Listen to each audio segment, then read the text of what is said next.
What's up, everybody? This is MMA Rant, and I'm coming to y'all today with another video. But before I get started, I want to say thank you to all the subscribers. Thanks to everybody that's been listening to my videos, sharing my videos, hit me with the thumbs up, leaving comments, and guess what? If you're listening right now, subscribe. Now on with the video. This video I'm posting right now is about me just listening to the UFC 200 International Fight Week Conor McGregor press conference. And guess what? I didn't say that wrong. It was the Conor McGregor press conference. Conor McGregor's name, no lie, probably was mentioned more than 40 or 50 times in that 40-minute press conference. And the press conference itself, as far as the talking, might have only been 30 minutes because they showed a lot of the stories leading up to each fighter's fight, and then they also did face-offs. So the actual media question time might have been only 30 to 35 minutes. So Conor McGregor was talked about a lot in that in that press conference. Now, Nate Diaz, and I'm glad he did this because I'm telling y'all right now, Conor McGregor versus Nate Diaz has a strong possibility of still happening at UFC 200. And that's based off of my observation of what I watched when I watched this International Fight Week UFC 200 press conference. Nate Diaz basically said straight up, listen, he came to fight Conor McGregor. No one else he's interested in. And if he's not fighting Conor, then he's not going to be fighting at UFC 200. He's going to seriously go on vacation. Okay? So I'm glad Nate Diaz stepped up and basically said, hey, let the man train. He's got a lot of catching up to do to fight me and to beat me in a fight. So let the man go train. If he needs to go train, let him train just as long as he shows up to fight. And you know what? You know Nate Diaz is going to be straight up. He's going to tell it how it is. He basically said, hey, I'm going to fight Conor McGregor. That's what I came here to do. And if I don't fight Conor, I'm bouncing. I'm going on vacation. I'm going back to Cabo. And I'm not going to be at UFC 200 fighting anybody else. You know, it was asked about, I believe the question was asked about George St. Pierre or fighting somebody else, I believe. I'm not sure if that question was asked at the presser, but Nate Diaz made it clear. And that was after. He said that after Dana White said that Nate Diaz is going to fight at UFC 200 and they're going to find him a replacement. So once Dana White said that, and then Ariel Helwani was there and stirred up a whole bunch of shit, man, with a whole bunch of questions. After Dana White said that, that's when the question was asked to Nate Diaz about fighting anybody else. And as soon as Dana White said, you know, Nate Diaz is still going to fight at UFC 200, that's when Nate turned around and said, basically, no, I'm not. If it ain't Conor, I'm not fighting. So that shit was awkward as hell when that shit happened.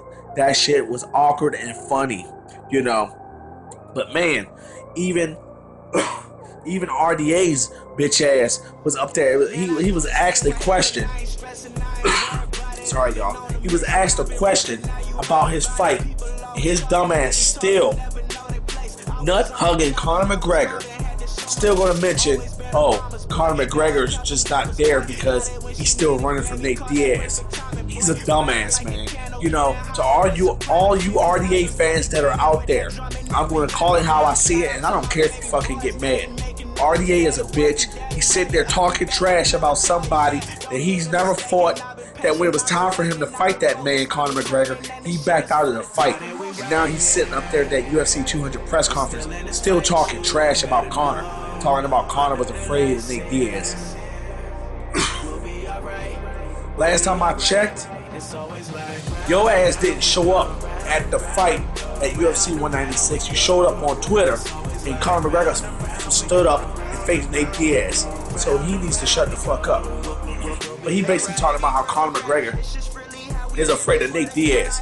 Conor McGregor lost to Nate Diaz and then begged the UFC to give him that rematch. So how the hell is he afraid of somebody that he begged to get a rematch for? Come on, man. Shut your dumb ass up. But anyway, back on with my rant, you know. So then, the media was basically asking, Dana White, listen, man, Conor's a special kind of guy. Why can't he get special treatment? Why can't y'all just film this man somewhere else or be a satellite press conference with him where he's at? He's the man of the show, and give him a little bit of leeway.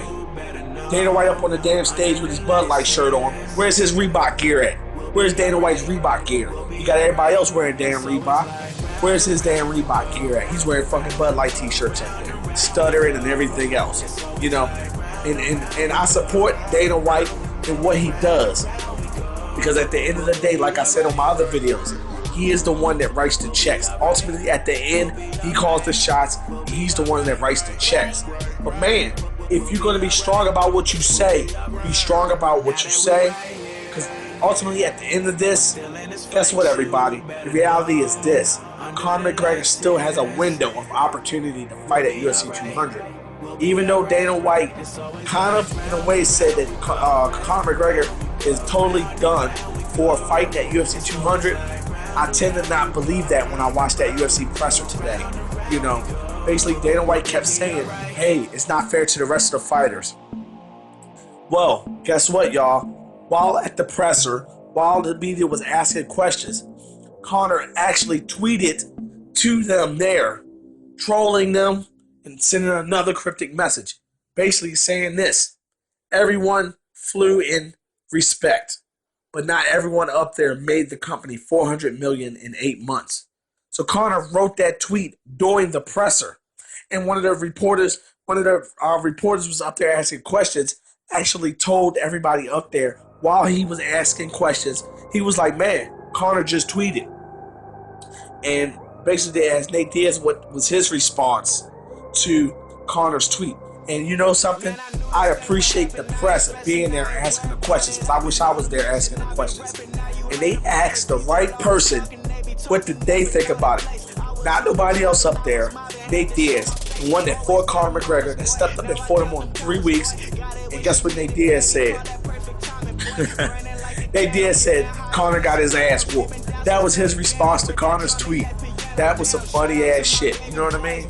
But hey, I'm gonna tell y'all right now, Claudia Gadelha was there, Joanna Champion was there, RDA's bitch ass was there, Eddie Alvarez was there, Miesha Tate, Amanda Nunes, Cain Velasquez, Travis Brown, Frankie Edgar, Jose Aldo, and of course Nate Diaz.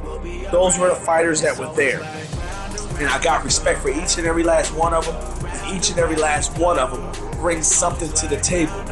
But guess what? The difference is this. The piece that they bring to the table is a dish that not everybody likes. It's a dish that's not as popular. It's a dish that cannot get around to everybody to get a piece of.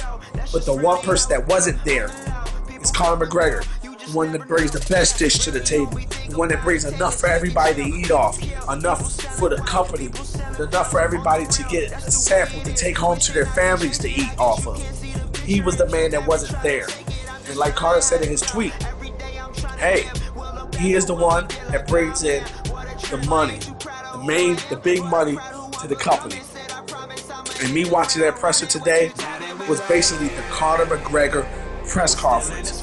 Like I said before, Conor McGregor's name was mentioned, no lie, probably over 30 or 40 times. If somebody has the integrity to sit there and count how many times his name was mentioned, by all means do it and get back to me in the comments and let me know.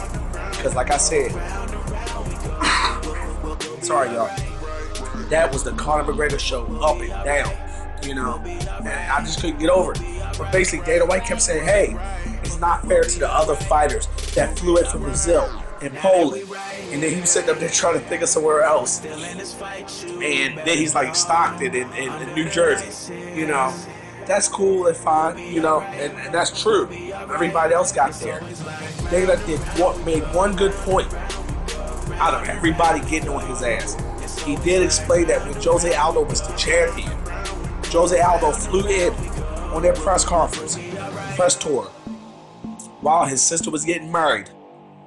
The day before his sister was getting married, Jose Aldo, as the champion, flew in at a press conference and had to get back all the way to Brazil in less than a day. And I was like, you know what?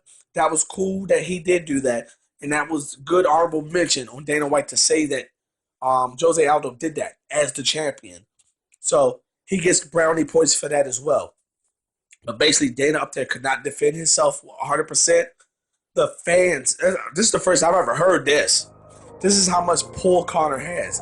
The fans in the media there were booing Dana White, where he basically said that he closed the door on Conor McGregor fighting at UFC 200. The fans didn't like that. And like I said, Dana White got booed for the first time I've ever, as far as I remember, this was the first time I ever heard that man get booed on the stage. So, bottom line is this. Nate Diaz spoke up. Nate Diaz is a real MFer, man. Nate Diaz is the man. He spoke up and said, hey, Conor wanted this fight. I agreed to this fight. This is the fight I want. And if this isn't the fight I get, then I'm bouncing. That was the main thing I took from that. Dana White's up there scratching his big ass bald head, scratching his chin with his Bud Light t-shirt on. He was looking lost up there. And I was shocked at what I seen up there, you know? And the press conference to me wasn't that good, you know? They needed Conor there, definitely. To sell this and promote this, it wasn't that exciting at all. And like I said, other fighters, I commend them. I got a lot of respect for those fighters up there, the girls and the men. But guess what? It wasn't the same when I watched it today. It wasn't as exciting. Even if Conor showed up and didn't really say anything, it still would have been even better than what it was today. Conor was still there. Conor was still there. Conor sent a tweet during the press conference. Everybody up there was talking about Conor. I don't mean that literally. Just Conor was talking about a lot, and a lot of things were linked to him. Before the press conference even started, before Dana White could get his first words out of his mouth all the way, guess what I heard out in the crowd? Where's Conor? They were already asking, where's Conor at? The first set of questions, the first 15 minutes of questions were about Conor McGregor at that press conference. You know, and Dana White got so frustrated he even cursed up there on the stage, you know. So I just thought that was just crazy as hell, you know. And then for Conor to even tweet there, I think Conor is starting to get a lot of pullback. He's getting leverage back with this. Conor is basically letting the UFC know, hey, guess what, man? Y'all don't have a show without me. Right now, I can post a tweet, and my tweet will blow your ratings out of the water for your press conference for everybody else that you have there. Again, Conor McGregor posted a tweet during the press conference. He said, everyone flew in, respect. But not everyone up there made the company $400 million in 8 months. Conor basically is being who he is. He's letting the UFC know. He's putting them on blast. He's letting them know, hey, your money man ain't there.